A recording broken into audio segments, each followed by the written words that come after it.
One of the main processes used to produce things at a nanoscale is electrospinning.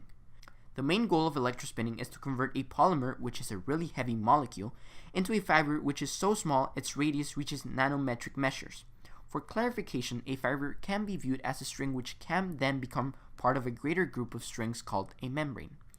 As many experiments, electrospinning is easily affected by the setting's temperature, so a controlled chamber is required. Our initial setup for electrospinning consists of three key components.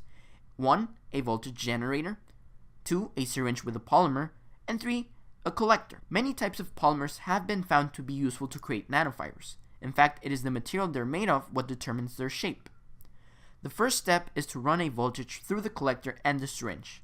Set voltage will create an electrostatic camp which will be useful later.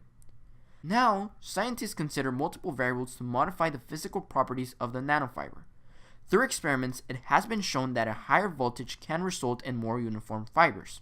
However, too much results in an uneven radius, so the voltage has to stay in between 1 and 30 kilovolts. Once the voltage is right, the polymer gets pushed towards the syringe. The greater the polymer's viscosity, the greater circumference of the nanofiber. On the other hand, the greater the conductivity of the polymer, the smaller the diameter will be. In the tip, a really interesting phenomenon happens. The electrostatic field created by the voltage and the collector exerts a force on the polymer droplet. However, because the droplet is negatively charged as well, as it was run through a syringe, the charges repel. Said interaction causes a formation of an elongated cone, which we call a Taylor cone. At a point, the electrostatic force surpasses the superficial charge force in the droplet and the polymer gets jetted into the collector.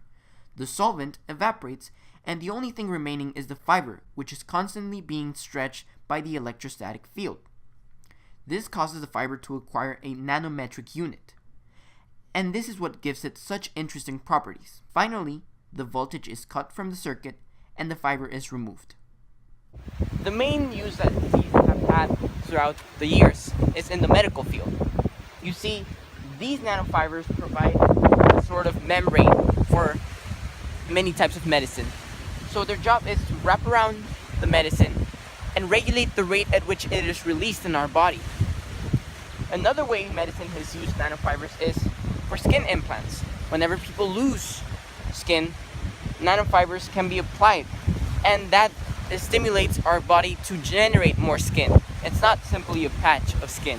As the years go by, the future for nanotechnology, and more specifically nanofibers, seems brighter. So, I'll see you later.